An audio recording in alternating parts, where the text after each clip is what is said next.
বাইরে কিন্তু আপনাকে একজন ইঞ্জিনিয়ারকে যতক্ষণ পর্যন্ত আপনি সার্টিফাইড না হবেন, লাইসেন্স না হবে, ততক্ষণ পর্যন্ত আপনি কোনো একটা সার্কিট ব্রেকারও হাত দিতে পারবেন না। মোস্ট অফ দ্য টাইম আমরা সামান্য একটা বিএফডি ইনস্টল করার জন্য পর্যন্ত আমরা বাইরে থেকে মানুষ নিয়ে আসি।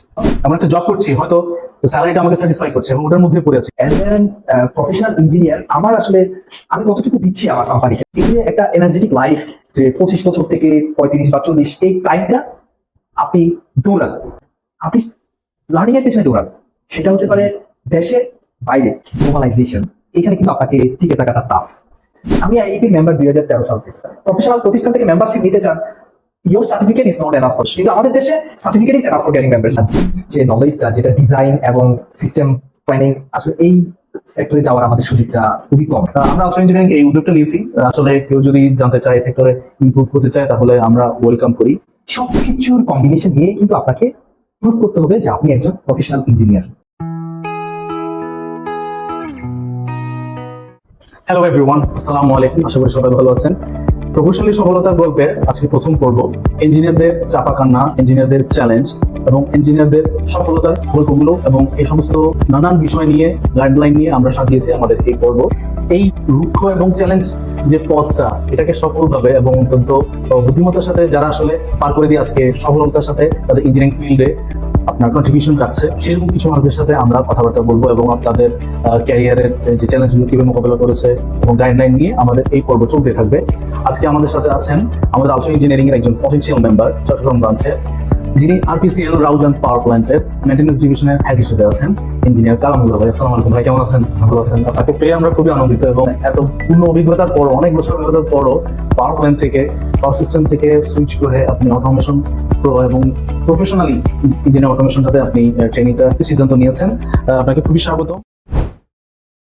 আপনার আসলে পূর্ণ অভিজ্ঞতাটা, এত বছরের চাকরির জীবন, এত বছরের ইঞ্জিনিয়ারিং এর ক্যারিয়ারে কি কি চ্যালেঞ্জ আসলে ফেস করেছেন সেগুলো, এবং আপনার জীবনে এতগুলো সফলতা আপনি কিভাবে করে অর্জন করেছেন সেই গল্প নিয়ে আমরা আসলে এই পর্বটা সাজিয়েছি। আপনি একটু শেয়ার করবেন আমাদের সাথে। আপনাদের আরো শুভাকাঙ্ক্ষী আছে এবং আরো জুনিয়র অনেকে আছে যারা আপনার মতো পথ ধরে এই যে একদম শুরু থেকে ডিপ্লোমা থেকে আপনি ডুয়েটের ভর্তি পরীক্ষায় আপনি এসেছেন, ওখান থেকে ব্যাচেলর ডিগ্রি কমপ্লিট করেছেন, পাওয়ার প্ল্যান্টের দীর্ঘ অভিজ্ঞতা আপনার রয়েছে এবং আপনাকে কংগ্রেচুলেশন জানাই, আপনি কানাডাতে মাস্টার্স সুযোগ নিয়ে সপরিবার আপনি মাইগ্রেশনে যাচ্ছেন। তো এত বড় সফলতা, এত বড় অর্জন, অবশ্যই আপনার এটা খুব সহজ পথ ছিল না, রুক্ষ পথ ছিল। এই রুক্ষ পথে যে চ্যালেঞ্জগুলো আসলে আপনার কাছে এসেছে, হিট করেছে, এগুলোকে আপনি কিভাবে আসলে আপনি এগুলোকে ওভারকাম করেছেন, এই জিনিসগুলো আমরা আসলে শুনবো আর কি। সো মানে প্রথম প্রশ্নটা রাখতে চাই আর কি, আপনার এই এত বছর আপনি এত অর্জন, এগুলো আসলে মোটিভেশনটা কি আপনার? ডিপ্লোমা থেকে ডুয়েট এবং কানাডাতে মাস্টার্সের সুযোগ নিয়েছেন, সপরিবার সহ আপনার পুরো পরিবার সহ মাইগ্রেশনে যাচ্ছেন। তো এটা আসলে সবাই এই চ্যালেঞ্জটা নিতে পারে না। আপনার এটা মোটিভেশনটা কি? ধন্যবাদ সাইদ ভাই আপনাকে। আমি আলটেরিয়ার পরিবারের প্রতি কৃতজ্ঞতা প্রকাশ করছি।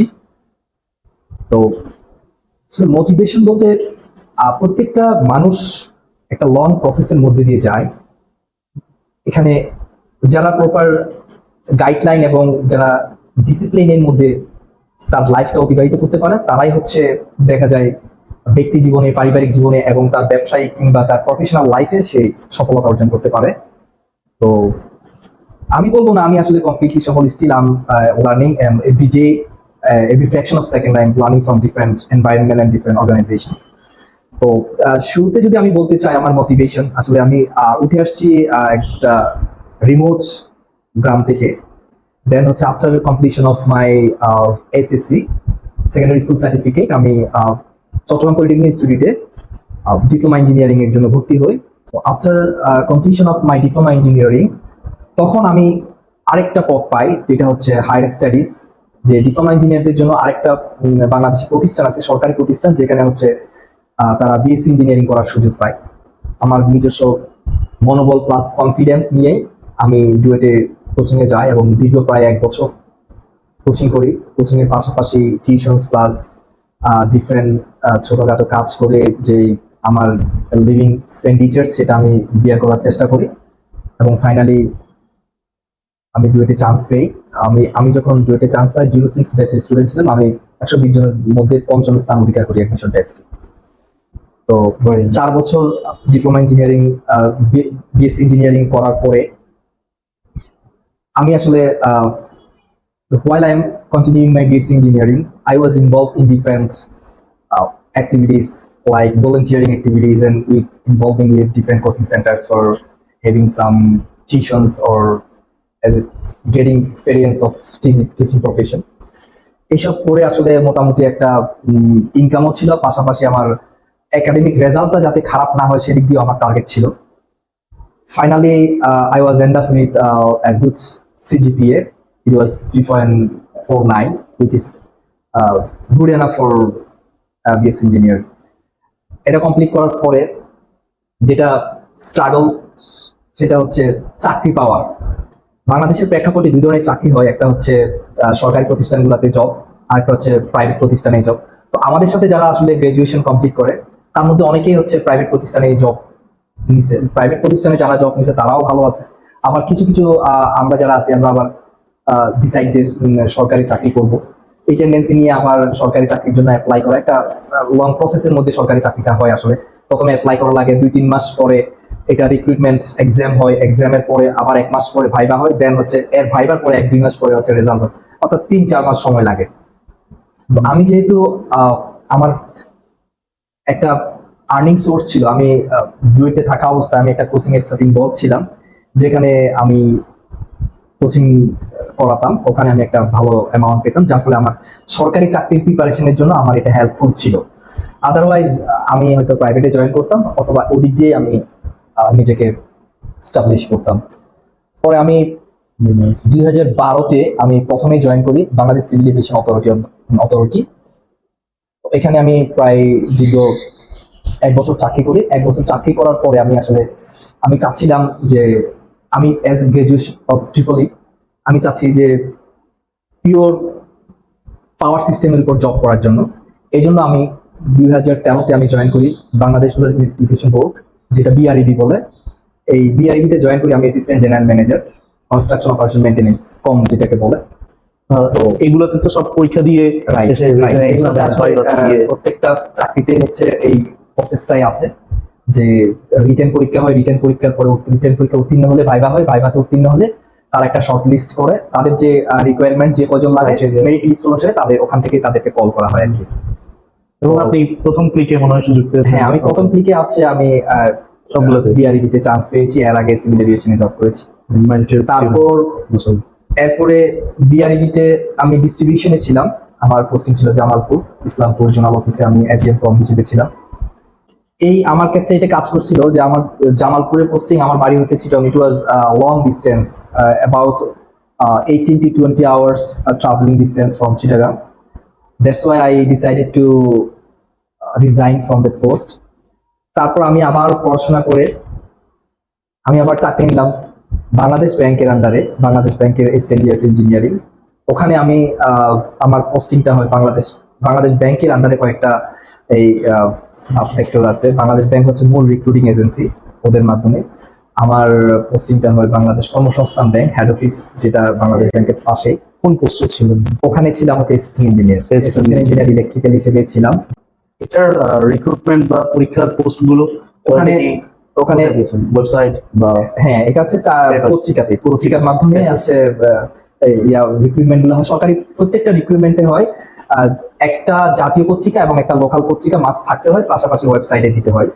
আপনার একটা জিনিস ইন দ্য সেন্স খুবই চমৎকার যে আপনি অলওয়েজ ইমপ্রুভমেন্টের চিন্তা ভাবনা করতেন। আপনি অলরেডি ইঞ্জিনিয়ার হিসেবে সার্ভিস দিচ্ছেন এক জায়গায়, অলরেডি এক জায়গায় আছেন, কিন্তু আপনি আরো তার উপরের পোস্ট বা তার চেয়ে ভালো কোথাও সুইচ করার জন্য আপনি তবুও হয়তো পেপারস ওয়েবসাইটে মানে দেখতেন যে কোথাও আরো ভালো জায়গায় জবের সুযোগ আছে কিনা, পরীক্ষা দেয় কিনা। অনেকে যেটা করে এক জায়গায় চাকরি পেলাম আমি ওটাতে বসে থাকি, বাট আপনার এটা খুবই ভালো, খুবই চমৎকার। তারপর আমি আসলে প্রথমেই বলছি যে আমার যে চিটংয়ে থাকার একটা ব্যাড টেন্ডেন্সি ছিল, সেই কারণে ঢাকা থেকে আমি জামালপুর থেকে ঢাকা আসলাম, কিন্তু আমার মেইন টার্গেটটা আসলে ফুলফিল হয়নি। আমার টার্গেট ছিল পাওয়ার সেক্টরে জব করা। তো এই জন্য আমি পাওয়ার সেক্টর রিলেটেড যেসব সরকারি অর্গানাইজেশন গুলো আছে এগুলোকে পরীক্ষা দিতে থাকলাম।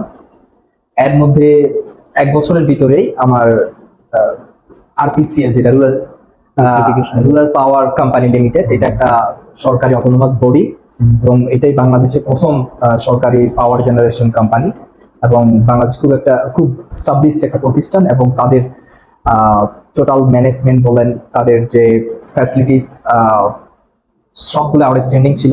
তখন থেকে তাদের একটা পাওয়ার জেনারেশনের রিপুটেশন ছিল। ওই ইয়াতে যখন আরপিসিএল এর চান্স পাই অ্যাসিস্ট্যান্ট ইঞ্জিনিয়ার হিসেবে 2014 সালে আমি আরপিসিএল এ জয়েন করি। 13 পর থেকে 1 বছরের অভিজ্ঞতায় হ্যাঁ 14তে আবার পরীক্ষা দেওয়ার চেষ্টা করেছিলেন। হ্যাঁ, আমি আবার চেষ্টা করি এবং 14তে আমি আরপিসিএল এ জয়েন করি অ্যাসিস্ট্যান্ট ইঞ্জিনিয়ার হিসেবে। তো আমার পোস্টিংটা হয় প্রথমে গাজীপুর পাওয়ার প্ল্যান্টে, দেন হচ্ছে আমার চিটং এ যেহেতু পাওয়ার প্ল্যান্ট আছে, আমি হচ্ছে ম্যানেজমেন্টকে বলে আমি চিটং এ চলে আসি। তো আসার পরে দীর্ঘ এখনো পর্যন্ত রাউজানে আছি। এখানে আমি বর্তমানে ইলেকট্রিক্যাল মেইনটেনেন্স ডিভিশনটা দেখাশোনা করি, এখানে হেড হিসেবে আছি। পাশাপাশি চিটং এ আসার পরে আমার ফ্যামিলি গঠন হয়েছে। তারপর হচ্ছে ফর দ্য টাইম বেইং আমার জেনারেশন আসছে, 2টা আলহামদুলিল্লাহ বেবি আসছে। তো একটা সময় আবার ফিল করতে থাকলাম যে it is not the ends, I need to go for You need to go further, you need to explore more. And এই মোশন নিয়ে আবার রিসার্চ করা শুরু করলাম। আসলে যেহেতু পাওয়ার জেনারেশনে কাজ দীর্ঘ প্রায় 10 বছর, আমি চিন্তা করলাম এইটার উপরে হচ্ছে বাইরে পড়াশোনা করব এবং ওইটার উপরে আরো নিজের যে নলেজ এটা এনরিচ করে, if I have opportunity to establish or to settle down myself over there in overseas country, then I will be settled down over there. Otherwise, getting that knowledge and experiences, I will be back to Bangladesh and I will contribute my power sector so that it will be improved by my contribution. এইটার motion নিয়ে আমি হচ্ছে আবারও শুরু করলাম এবং বিভিন্ন ইউনিভার্সিটিতে সার্চ করা শুরু করলাম কিভাবে এডমিশন নেওয়া যায়, এডমিশনের রিকোয়ারমেন্টস গুলা কি কি। তো এগুলা নিয়ে অ্যানালাইসিস করতে করতে আমি হচ্ছে এর মধ্যে অ্যাপ্লাই করা শুরু করে আমি সাসকাচুয়ান ইউনিভার্সিটি এটাতে মাস্টার্সে আমি এডমিশন নিই ফুল ফান্ডে। হ্যাঁ, এটা আমার মেজরটা হচ্ছে রিনিউয়েবল এনার্জির উপরে আমার মাস্টার্স। আমার ওয়াইফ হচ্ছে Bangladesh power development board PDB, এটাতে সাব ডিভিশনাল ইঞ্জিনিয়ার হিসেবে আছে। চিটাগাং পাওয়ার স্টেশন, যেটা সবাই চিনে তাপবিদ্যুৎ হিসেবে, ওটাতে আছেন। উনি জয়েন করছে 2017 সালে। যেহেতু আমি আমার ওয়াইফ দুজনেই হচ্ছে আসলে প্রফেশনাল ইঞ্জিনিয়ার, তো আমরা দুজনেই একসাথেই ট্রাই করি এবং ফরচুনেটলি আমরা দুজনেই হচ্ছে এডমিশন পাই। কংগ্রেচুলেশনস এটার জন্য। এবং আপনার মিসেসও পিডিবিতে আছে, সুন্দর পিডিবিতে আছে। দুজনেই খুব পটেনশিয়াল এবং মেরিটোরিয়াস, ভেরি ট্যালেন্টেড। আশা করি আপনার নেক্সট জেনারেশন এরকম হবে, আলহামদুলিল্লাহ। জি ভাই, ইনশাআল্লাহ দোয়া করবেন। আপনার এই টোটাল জার্নিতে এবং দীর্ঘ 10 বছরের অভিজ্ঞতায় আপনি পাওয়ার প্ল্যান্টে ছিলেন, এই ইঞ্জিনিয়ারিং সেক্টরগুলোতে পাওয়ার ইঞ্জিনিয়ারিং কাজ করার সুযোগ আপনার কতটুকু হয়েছিল, আপনি কতটুকু অপরচুনিটি পেয়েছিলেন বা কতটুকু প্রয়োজন ছিল? এই পাওয়ার প্ল্যান্টে আমি যেটা দেখছি, আমাদের আসলে এখানে অপারেশন এন্ড মেইনটেনেন্স 2টা ডিভিশন আছে। অপারেশনের কাজ হচ্ছে জাস্ট অপারেশনটা প্রপারলি করা, আর মেইনটেনেন্স ডিভিশনের কাজ হচ্ছে রেগুলার যে কাজ ফল্ট গুলা হয়, বিভিন্ন ট্রাবল শুটিং গুলো প্রয়োজন হয় সেগুলো করা আর কি। বিভিন্ন ইনস্টলেশনস বলেন, ইরেকশন কমিশনিং গুলো, এগুলো সবগুলাই থার্ড পার্টির মাধ্যমে আমরা করে থাকি। আমরা শুধু পেরিয়ডিক যে মেইনটেনেন্স গুলো আছে এগুলাই করি আর কি। যার ফলে ডিপ যে নলেজটা, যেটা ডিজাইন এবং সিস্টেম প্ল্যানিং, আসলে এই সেক্টরে যাওয়ার আমাদের সুযোগটা খুবই কম। এটা করতে হলে আমাকে R&D ডিপার্টমেন্ট, প্রত্যেকটা অর্গানাইজেশনে R&D research and development department আছে, ওখানে জয়েন করে ওখানে হচ্ছে কাজের সুযোগ আছে আর কি। কিন্তু একদম ইন্ডাস্ট্রিয়াল লেভেলে পাওয়ার প্ল্যান্টস গুলোতে যারা ইঞ্জিনিয়াররা যারা জব করে, তাদের আসলে এই স্কোপটা নাই বললেই চলে আর কি। এটা কি মানে বাংলাদেশি ইঞ্জিনিয়ারদের উপর ওই কোম্পানির রিলায়েবিলিটিটা নাই বা ভরসা নাই, বিষয়টা কি এরকম? এবং কেন আপনার মনে হয়? আসলে ঠিক ওরকম না, রিলায়েবিলিটির ব্যাপারটা ওরকম না। আসলে প্রত্যেকটা কোম্পানি চায় যে তার যে ইঞ্জিনিয়ারদের একটা ডেজিগনেটেড এবং একটা সারাউন্ডিং, তাদের একটা রেসপন্সিবিলিটি চার্ট থাকে। শুধু অতটুকু করলেই তার জন্য এনাফ আর কি। তো যারা মেইনটেনেন্সে কাজ করে তাদের জন্য হচ্ছে এই স্পেসিফিক দায়িত্বগুলো দেওয়া হয়, কারণ পাশাপাশি তারা হচ্ছে আরো কিছু কাজ এক্সট্রা কাজ করে, যেগুলো হচ্ছে আসলে পারচেজ রিলেটেড, তারপর হচ্ছে প্রকিউরমেন্টস, এইসব জিনিসগুলো তাদেরকে পাশাপাশি করা লাগে। আপনার একটা ডিজাইন বলেন, আপনার ডেভেলপমেন্ট বলেন, এটা কোনো পাওয়ার প্ল্যান্টে আসলে অত ওনারা ফার্দার ডিজাইন বা ডেভেলপমেন্টে যায় না আর কি। সবাই হচ্ছে যেটা হচ্ছে তাদের যে সিওডি পিরিয়ডের আগে যে সিস্টেমটা ডিজাইন করা হয় ওই সিস্টেমটাই তারা হচ্ছে কন্টিনিউ করে আর কি। পাওয়ার প্ল্যান্টের ইন্ডাস্ট্রিতে ওখানে যে সিনারিটা দেখা যাচ্ছে একটা টোটাল গ্রিড সাবস্টেশন বলি, ওখানকার যে টোটাল ইনস্টলেশন ডিজাইনিং এই কমিশনিং এর কাজগুলো কি বাংলাদেশি ইঞ্জিনিয়ারদের কি করতে দেয়, নাকি এখানে বিদেশি ইঞ্জিনিয়াররাই এই সমস্ত বড় প্রজেক্টের কাজগুলো ডমিনেট করে? বাংলাদেশি ইঞ্জিনিয়ারদের অপরচুনিটি কেমন হয় কাজ করা, নাকি এটা কি এমন যে আসলে বাংলাদেশি ইঞ্জিনিয়ারদের উপর রিলাই করে না, ভরসা করে না, তাই বিদেশিদেরকে দেয়? মানে বিষয়টা কেমন অ্যাকচুয়ালি?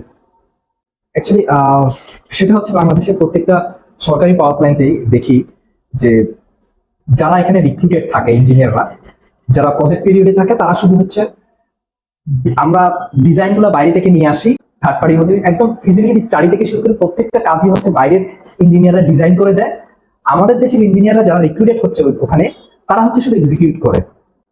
মূল কাজটা হচ্ছে আসলে বাইরের স্পার্টরাই করে থাকে, বাইরের ইভেন তাদের একদম রুট লেভেলের যে কাজ করে তারাও হচ্ছে বাইরের থাকে। তো আমরা শুধুমাত্র তাদের কাজটা দেখাশোনা করি। ফাইনালি আমাদের অ্যাকর্ডিং টু যে টেন্ডার, অ্যাকর্ডিং টু স্পেসিফিকেশন তারা কাজগুলা সবগুলা বুঝাই দিচ্ছে কিনা আমরা শুধু অতটুকু ওভারঅল দেখাশোনা করি। এটা হচ্ছে যারা প্রজেক্ট ডিভিশনে থাকে। আর যারা পাওয়ার প্ল্যান্টে থাকে তারা আসলে কাজ করার সুযোগ এখানে নাই বললেই চলে। ম্যাক্সিমামই হচ্ছে রুটিন জব করে, অফিস 9টা থেকে 5টা জব, এর মধ্যে কোনো প্রবলেম হলে প্রবলেমগুলো সলভ করে। আর হচ্ছে রানিং আওয়ার বেসড আমাদের কিছু পেরিয়ডিক মেনটেনেন্স থাকে, ওখানে দেখা যায় ম্যাক্সিমামই হচ্ছে ক্লিনিং, তারপর হচ্ছে চেঞ্জিং, বিভিন্ন রানিং আওয়ারের পর ফিল্টার চেঞ্জ করা, তারপর কোনো একটা মোটর নয়েজি হলে বা ওইটা কি কারণে নয়েজ হচ্ছে বা জাস্ট সিম্পল কাজগুলাই আমরা আসলে করে থাকি। এখানে ডিপ যে নলেজটা বা রিসার্চ এই স্কোপটা খুবই কম যেটা পাওয়ার প্ল্যান্টে। তো প্রত্যেকটা পাওয়ার প্ল্যান্ট যে সব কোম্পানির আন্ডারে চলে ওগুলোতে আবার রিসার্চ এন্ড ডেভেলপমেন্ট একটা ডিপার্টমেন্ট থাকে। ওখানে যারা কাজ করে তারাও খুব একটা কাজ করে তা না, তারাও আসলে দেখা যায় যে কপি এন্ড পেস্ট আগের কোনো একটা কোম্পানির যে ইয়াটা আছে একটা ডিজাইন সেটা তারা ফলো করে ওটাকে ইমপ্লিমেন্ট করার চেষ্টা করে আর কি। তো এই জন্য আমি আসলে আমাদের দেশীয় যে যারা এক্সপার্টস তাদের কাজ করার অপরচুনিটিটা খুবই কম। এই কারণে আমাদের দেশ থেকে আসলে এক্সপার্টাইজড জেনারেশনটাও কম। মোস্ট অফ দ্য টাইম আমরা সামান্য একটা বিএফডি ইনস্টল করার জন্য পর্যন্ত আমরা বাইরে থেকে মানুষ নিয়ে আসি। আমরা থার্ড পার্টির মাধ্যমে কাজ করে থাকি। একটা বিসিবি সার্কিট ব্রেকার 33 কেবি সার্কিট ব্রেকার সেটা আমরা থার্ড পার্টির মাধ্যমে ইনস্টল করে থাকি, ওটা প্যারামিটার সেটিং গুলো বাইরে থেকে করে থাকি। তো এই গ্যাপটা আমি পাওয়ার প্ল্যান্টে পেয়েছি। পিএলসি তো না একদম টোটালি ধরেই না আমরা। এখানে দেখা যায় যাদের কাছ থেকে আমরা ক্রয় করি এটা এরাই নিজেরাই হচ্ছে ডিজাইন করে দেয়, এরাই হচ্ছে আমাদের কোনো প্রবলেম হলে তাদেরকে ডাকা হয়, তারা হচ্ছে আবার এটাকে মডিফাই করে, এতটুকু। তো এই জন্য বলবো যে পাওয়ার সেক্টরে আমরা যারা দেশীয় ইঞ্জিনিয়ার তাদের কাজের স্কোপটা খুবই কম। এর মধ্যেও দুই একজন আসলে উঠে আসছে যারা নিজেদের উদ্যোগে নিজেরাই হচ্ছে বিভিন্ন প্রতিষ্ঠানের সাথে ইনভলভ হয়ে কাজ করে তাদের যে নলেজ এনরিচ করছে, তারাই হচ্ছে ফাইনালি গেইন হচ্ছে। বর্তমান সাবস্টেশন গুলোতে যে টেকনোলজি চলছে, আমি যদি বিদেশি পাওয়ার সেক্টর গুলোর সাথে কম্পেয়ার করি তাহলে এই প্রযুক্তিগত পার্থক্য কেমন? আমি যদি কম্পিটিবিলিটি বলি, টেকনোলজিস বলি, ম্যানেজমেন্টের ক্ষেত্রে বলি, তো এই ক্ষেত্রে মানে আমাদের প্রবলেম গুলো কি আরো অত্যাধুনিক হওয়ার দরকার, নাকি এখন যতটুকু আছে দ্যাটস ওকে? না, ডে বাই ডে আমাদের হচ্ছে সিস্টেম গুলো আপগ্রেড হচ্ছে। যেমন এক সময় যে কনভেনশনাল যে সাবস্টেশন গুলো আছে, সুইচ গিয়ার গুলো সবগুলো এখন জিআইএস এ চলে যাচ্ছে। তারপর যেগুলো ওভারহেড সিস্টেম ছিল এগুলো এখন আন্ডারগ্রাউন্ড সিস্টেম করা হচ্ছে। তো ডে বাই ডে আপগ্রেড হচ্ছে, কিন্তু যেটা মেইন কনসার্ন সেটা হচ্ছে আমরা আসলে actually we are fully dependent on foreign engineers or foreign expertise. এই যে প্লান্ট গুলো আপগ্রেড হচ্ছে এবং ওই অনুযায়ী এগুলোকে অপারেট করা বা ম্যানেজ করার মতো ইঞ্জিনিয়ার কি দক্ষ হচ্ছে কিনা, হ্যাঁ, এটা আসলে একটা কনসার্নের বিষয়। আমাদের যেভাবে আমাদের সিস্টেমগুলো আমরা আপগ্রেড করছি, যেভাবে আমরা টেকনোলজিগুলো বাইরের দেশ থেকে বাই করছি, তো ওই আনুপাতিক হারে আমাদের দেশীয় যারা এগুলাকে দেখভাল করবে তাদের যে ট্রেন আপ করা, তাদেরকে প্রপারলি তাদেরকে ওই নো হাউটা জানিয়ে দেওয়া আসলে এটা হচ্ছে না। তো এই জন্য প্রতিষ্ঠানগুলা খুব অল্প পরিমাণ তারা বাইরের যেখান থেকে এই টেকনোলজিগুলো কিনছে ওখানেই তারা তাদের ইঞ্জিনিয়ার গুলোকে পাঠাচ্ছে টেকনোলজিটার বিষয়টা জেনে আসার জন্য। কিন্তু দেখা যায় তারা আসলে ওইভাবে 100% তো কখনো জানা সম্ভব না যতক্ষণ পর্যন্ত না তারা নিজেরাই এটা সিস্টেমের সাথে ডিজাইনের সাথে জড়িত না হবে। এই জায়গায় একটা গ্যাপ আমি উপলব্ধি করি আর কি। এই জায়গায় আসলে বিশাল গ্যাপ আছে। আমরা হয়তো অনেকে যেমন অনেকগুলো সেক্টর, অটোমেশন সেক্টর নিয়ে অনেকে অনেক কাজ করে শিখায়, কিন্তু পাওয়ার সেক্টর নিয়ে আসলে এটার একদম রুটে গিয়ে যে কাজ করানো বা কাজ শেখানোর মতো আসলে কোনো প্রতিষ্ঠানও নাই বা কেউ কার কোনো পার্সোনাল উদ্যোগও নাই। আমরা আলট্রা ইঞ্জিনিয়ারিং এই উদ্যোগটা নিয়েছি। আসলে কেউ যদি জানতে চায় সেক্টরে ইমপ্রুভ হতে চায় তাহলে আমরা ওয়েলকাম করি। এবং আসলেই আমাদের পাওয়ার সেক্টরস গুলো যেমন জিআই সিস্টেমে চলে যাচ্ছে, ক্যাবলিং গুলো সব আন্ডারগ্রাউন্ডে যাচ্ছে এবং স্ক্যাডা সিস্টেমে চলে যাচ্ছে। এই জিনিসগুলো আসলে আমাদের জানা দরকার। নয়তো এখন তো বিদেশিরা আগে ইনস্টলেশন ডিজাইন কমিশন করতো, তখন দেখা যাচ্ছে আমাদের এখানে অপারেট করার জন্য দক্ষ ইঞ্জিনিয়ার পাওয়া যাচ্ছে না, বিদেশিদেরকে এনেই অপারেট করতে হবে। এরকম একটা সিচুয়েশন হতে পারে। আশা করি হয়তো এই জিনিসটা আর হবে না। আপনার এই দীর্ঘ পাওয়ার প্ল্যান্টের জব ক্যারিয়ারে আপনি হঠাৎ কেন মনে করলেন যে আপনার অটোমেশনের উপর স্কিলস দরকার, এবং আপনি আলট্রা ইঞ্জিনিয়ারিং কে কেন এই প্রফেশনাল অটোমেশন ট্রেনিং এর জন্য বেছে নিয়েছেন, যদি একটু বলতেন। ধন্যবাদ ভাই। আসলে as I said earlier that আমি একটা ডিসিশন নিয়েছি যে বাইরে পড়াশোনা করতে যাচ্ছি। তো আমাদের দেশে সরকারি প্রতিষ্ঠানগুলোতে আসলে আমরা যতটুকু জানি অতটুকুতে কিন্তু আমরা চালিয়ে দিতে পারবো। কিন্তু আপনার যদি কোনো একটা সিস্টেম সম্পর্কে ডিপ নলেজটা না থাকে, কিন্তু এই যে গ্লোবালাইজেশন, এখানে কিন্তু আপনাকে টিকে থাকাটা টাফ। এখানে কিন্তু আপনাকে আপনার দক্ষতা, আপনার সিনসিয়ারিটি, আপনার প্যাশন, সবকিছুর কম্বিনেশন নিয়ে কিন্তু আপনাকে প্রুভ করতে হবে যে আপনি একজন প্রফেশনাল ইঞ্জিনিয়ার। তো যেহেতু এই গ্যাপটা আমার মধ্যে আছে, যে একটা সিস্টেম সম্পর্কে গো থ্রু করা, যেমন পিএলসির উপরে একদম ডিজাইন থেকে শুরু করে এটাকে একদম রান করা, তারপর হচ্ছে আরেকটা সিস্টেমের সাথে সিঙ্ক করা, এই জিনিসগুলো আসলে আমরা ফিল্ড লেভেলে আমরা পাওয়ার প্ল্যান্টে এটা ওই কাজটা করার সুযোগটা নেই। কিন্তু এটা আপনার এই আউটসাইড ইঞ্জিনিয়ারিং এই প্রতিষ্ঠানটা, আমি যখন শুনছি যে এরা হচ্ছে খুব এই জিনিসগুলো প্র্যাকটিক্যালি তাদের সিস্টেমটা এখানে তারা বিল্ড করছে এবং প্রত্যেকটা ট্রেনারকে তারা প্র্যাকটিক্যালি এটা পিএলসি বলেন, বিএফডি বলেন, স্ক্যাডা বলেন, অটোমেশনের যত কিছু আছে সব কিছুর কম্বিনেশন নিয়ে তারা তাদের ল্যাবগুলো ডিজাইন করছে। তখন আমি সাথে সাথে আসলে আমি সিদ্ধান্ত নিই যে না, আমি যেহেতু বাইরেই যাচ্ছি, বাইরেই আমাকে চাকরি করতে হবে, সুতরাং আমি এই আউটসাইড ইঞ্জিনিয়ারিং এর সাথে ইনভলভ হয়ে ওখান থেকে আমি কাজগুলো শিখে যাব। এই মোটিভেশন, এই আপনার ইয়াটা নিয়ে আসলে এইমটা নিয়ে আমি আউটসাইড ইঞ্জিনিয়ারিং ভর্তি হই আর কি। তো যখন আমি ভর্তি হতে আসি, তখনই আসলে তাদের এরেঞ্জমেন্ট সম্পর্কে আমি দেখতে পাই এবং আমার কাছে খুবই ভালো লাগছে যে তাদের কাছে টোটাল সিস্টেমটা আসলে বিল্ড করা আছে। এখানে একটা ট্রেনার যখন আসবে, তার একদম জিরো থেকে একদম যারা জব করে আসছে শুধু তাদের জন্য না, যে কোনো লেভেলের ইঞ্জিনিয়াররা এসে এখানে আসলে একদম স্কিলড একজন প্রফেশনাল ইঞ্জিনিয়ার হিসেবে তাকে রূপ দিতে পারবে এই আউটসাইড ইঞ্জিনিয়ারিং এর যে সেট আপ। এবং সেটা আমি আসলে I got myself completely satisfied that after having only 3 months training here, now I could actually design different projects by TIA portal and as well as different control systems. So এই জিনিসটা আমার কাছে আসলে খুবই স্যাটিসফ্যাক্টরি লাগছে যে এখন যেটা আমার বাইরে কিন্তু আপনাকে একজন ইঞ্জিনিয়ারকে যতক্ষণ পর্যন্ত আপনি সার্টিফাইড না হবেন, লাইসেন্স না হবেন, ততক্ষণ পর্যন্ত আপনি কোনো একটা সার্কিট ব্রেকারও হাত দিতে পারবেন না। আপনি যখন থেকেই গ্রাজুয়েশন করে আসেন না কেন, তো ওখানে আপনি লাইসেন্সড হতে হবে। তো এই লাইসেন্সিং এটা একটা প্রসিডিওর।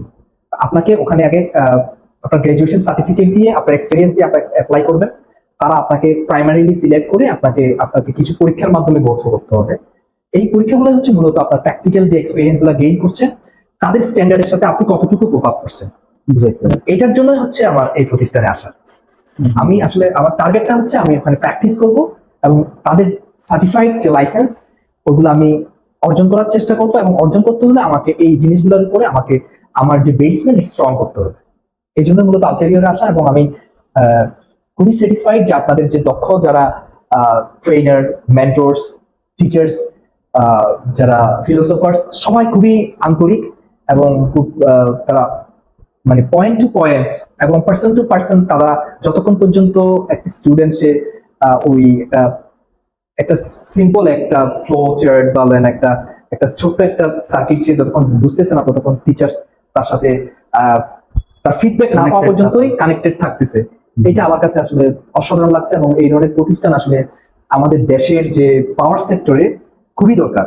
যে আমি মনে করি যে এইসব প্রতিষ্ঠান যদি তারা যদি কন্টিনিউ করতে পারে, আশা করি আমাদের পাওয়ার সেক্টরে যে স্ক্যারসিটি, যে দক্ষ স্পেশালিস্ট যেটা হচ্ছে না, আমি মনে করি এইসব প্রতিষ্ঠানে এসে তারা কাজ করে এই জিনিসটা এক্সপেরিয়েন্সেস গুলো গেইন করতে পারবে এবং পাশাপাশি তারা চাইলে তাদের যে কনসার্ন বা রেসপেক্টিভ যে ফিল্ড আছে তারা তার কাজে লাগাতে পারবে আর কি।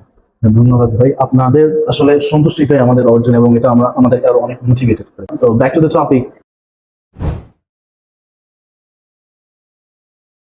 এখন পর্যন্ত আপনার দীর্ঘ চাকরি জীবনের অভিজ্ঞতা এবং হয়তো দেশের বাইরেও যাচ্ছেন, এই দীর্ঘ অভিজ্ঞতা থেকে আপনি আপনি যা চ্যালেঞ্জগুলো যেভাবে ফেস করেছেন, এগুলো ওভারকাম করেছেন এবং নতুন নতুন চ্যালেঞ্জগুলো নিয়েছেন, এই জিনিসগুলো থেকে আপনার যে শিক্ষাটা, বা এখনো আসলে অনেক যারা চাকরি করছে, অনেকে তো যারা চাকরি, আমাদের বাংলাদেশের মোস্টলি মাইন্ডসেট এমন যে আমরা চাকরি করছি, ওকে আমি এখন একটা টাকা পাচ্ছি, আমি এটাতেই থাকি। বাট যেমন আপনি যেটা করছেন যে আমি আবার অ্যাপ্লাই করি, আবার আরেকটাতে পরীক্ষা দিই, এখন আমি দেশের বাইরে যাব, ওখানে আরো কি কি আছে। সো এরকম আসলে আমাদের মাইন্ডসেট হওয়া উচিত, আমাদের একটু আউট অফ বক্স চিন্তা ভাবনা করা উচিত।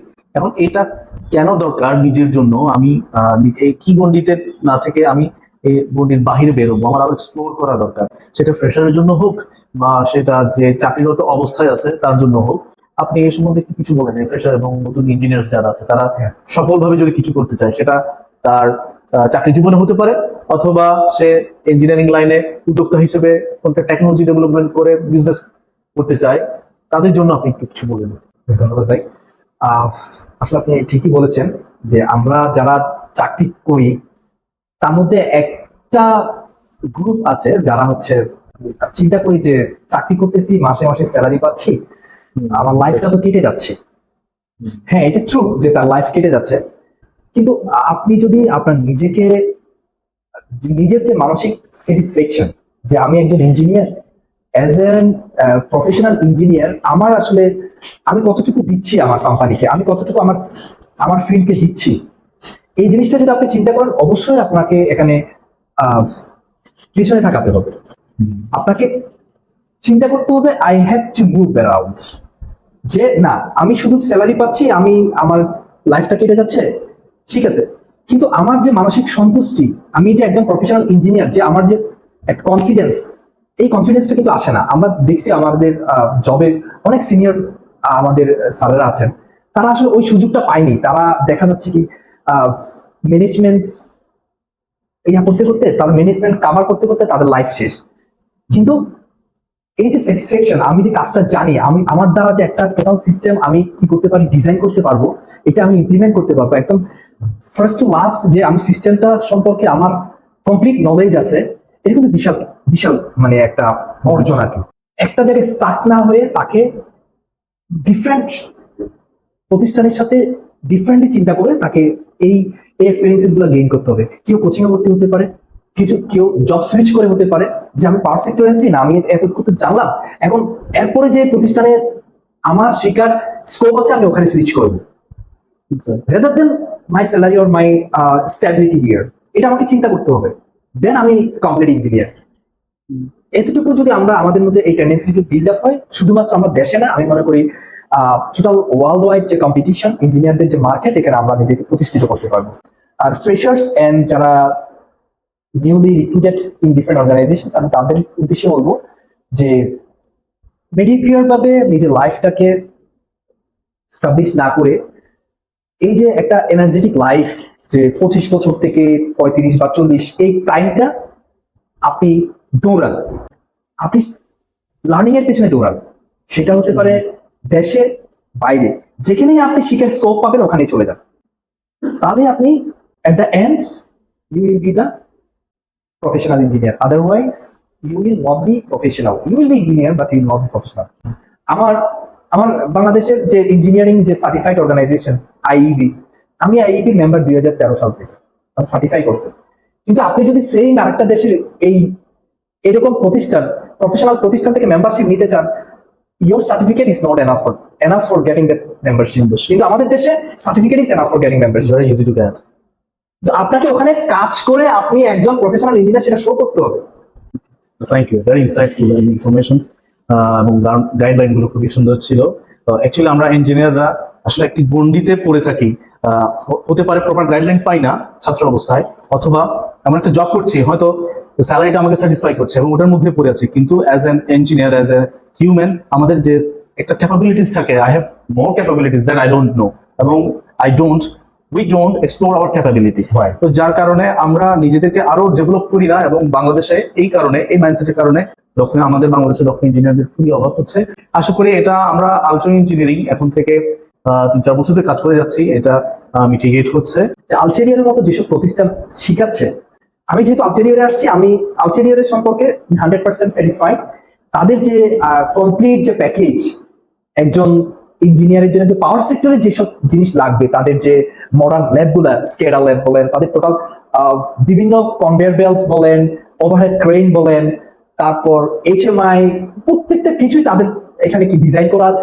আপনি প্র্যাকটিক্যালি এবং থিওরিটিক্যালি শিখার পরে আপনি নিজে এখানে কাজ করে, প্রজেক্ট করে তাদেরকে জমা দিতে পারবেন, এবং তারা আপনাদেরকে ফিডব্যাক দিবে। যতক্ষণ পর্যন্ত না আপনি এখানে শিখতে না পারবেন, ততক্ষণ পর্যন্ত তারা সাপোর্ট দিচ্ছে। এই জিনিসগুলো আসলে একজন ইঞ্জিনিয়ারের জন্য খুবই এসেনশিয়াল আমি মনে করি। আর যে কম্পিটিটিভ লাইফ এখন চলছে ইঞ্জিনিয়ার জন্য, আমি মনে করি এইসব প্রতিষ্ঠানের এই কোর্সগুলো যদি ফ্রেশার্সরা গ্রহণ করে, তারা ইজিলি যে কোনো প্রাইভেট সেক্টরে তাদের ডমিনেন্সটা শো করতে পারবে। এই পরিশেষে এতটুকুই বলবো যে আপনাদের মতো কয়েকজন ইয়াং এক্সপার্টস, যে আপনি সাইদ ভাই আছেন, তারপর হচ্ছে জাহিদ ভাই আছেন, রাফাত ভাই আছেন, এনারা আসলে ওনারা ইয়াং বয়সেই তারা যে এক্সপার্টিস যে দেশে এবং বিদেশে যেটা অর্জন করেছে, তারা কোথাও জব না করে নিজেরাই উদ্যোক্তা হয়ে আমাদের যে ইয়াং ফ্রেশার্স যারা আছেন এবং যারা জব সেক্টরে স্ট্রাগল করছেন, তাদের জন্য যে একটা মহৎ একটা ভূতি নিয়ে যে এই অর্গানাইজেশনটা ক্রিয়েট করছেন, এটা আসলে শুধু একটা বিজনেস মেন্টালিটি না, তারা পাশাপাশি বাংলাদেশের পাওয়ার সেক্টরের যে ডেভেলপমেন্টের জন্য যে কাজগুলা অনবরত কনসিস্টেন্টলি করে যাচ্ছেন, আমি মনে করি এটা আমাদের জন্য অনেক, বাংলাদেশি ইঞ্জিনিয়ারদের জন্য অনেক বড় একটা পাওয়া। তো এই জন্য আমি সবাইকে ইনভাইট করবো আলটেরিয়ারে এসে আপনারা ওনাদের যে ডিজাইন যে কোর্সগুলো আছে, এখানে পাওয়ার সেক্টরের একদম ভেরি বেসিক থেকে হাই লেভেলের প্রত্যেকটা কোর্স ওনারা সাজিয়েছেন। আপনার ইভেন সোলার, যেটা সবচেয়ে রিনিউয়েবল এনার্জি, ওইটার উপর তারা বিভিন্ন কোর্স ডিজাইন করছেন। Automation, control systems, SCADA, different software, সবকিছুই এখানে আপনি পাবেন, যেগুলো আমি আসলে ভাষায় প্রকাশ করার মতো না, যে যতটুকু আমি উপকৃত হয়েছি। তো আমি আপনাদের উত্তরোত্তর সফলতা কামনা করছি, এবং আপনাদের এই পুরো বাংলাদেশ ব্যাপী ইঞ্জিনিয়ারদের জন্য আপনারা যে সার্ভিসটা দিয়ে যাচ্ছেন, এবং সেটা যাতে কন্টিনিউ করেন, এবং তার মাধ্যমে যাতে আমাদের দেশীয় ইঞ্জিনিয়াররা তাদের যে দক্ষতা এবং তাদের কনফিডেন্স বিল্ড আপ করে আমাদের দেশের উন্নয়নের জন্য তারা কন্ট্রিবিউট করতে পারে, এই আশাবাদ ব্যক্ত করে আমি শেষ করছি। আমি অ্যাকচুয়ালি বলছিলাম সফল ইঞ্জিনিয়ার হিসেবে ভাইকে রিপ্রেজেন্ট করছি। কেন সফল ইঞ্জিনিয়ার? ভাই ডিপ্লোমার ক্যারিয়ার পর থেকে চট্টগ্রাম পলিটেকনিক ইনস্টিটিউট, এবং এরপর সেখানে তিনি ডুয়েটের জন্য প্রিপারেশন নিয়ে ব্যাচেলর ডিগ্রি কমপ্লিট করে এরপর পাওয়ার প্ল্যান্টের বিভিন্ন সেক্টরে জব করেছেন, চাকরি পরীক্ষায় সফলভাবে উত্তীর্ণ হয়েছেন, এখন যাচ্ছেন মাস্টার্সের জন্য কানাডাতে। বেসিক্যালি ওনার এই টোটাল যে ইঞ্জিনিয়ারিং টেনিউরে, ইঞ্জিনিয়ারিং ক্যারিয়ারের স্টাডি বলি বা জব সেক্টর বলি, সেখানে উনি সফলতার সাথে কন্ট্রিবিউশন দিয়েছেন, নিজের দক্ষতা ডেভেলপমেন্ট, এবং সেটা এই গন্ডি পেরিয়ে তিনি এখন তার ডেভেলপমেন্টের জন্য এবং আরো অনেক কিছু শেখার জন্য যাচ্ছেন কানাডাতে। যার কারণে আমি সফল ইঞ্জিনিয়ার হিসেবে বলছি, এরকম আমাদের বাংলাদেশে আরো অনেকে আছে দেশ এবং দেশের বাইরে, তাদের সবাইকে ইনশাআল্লাহ আপনাদের সামনে হাজির করবো। আজকে এই পর্যন্তই। ভাইকে অনেক শুভকামনা এবং ধন্যবাদ আলট্রা ইঞ্জিনিয়ারিং কে আপনার গুরুত্বপূর্ণ সময় দেওয়ার জন্য। ভালো থাকবেন। ওকে, সালাম।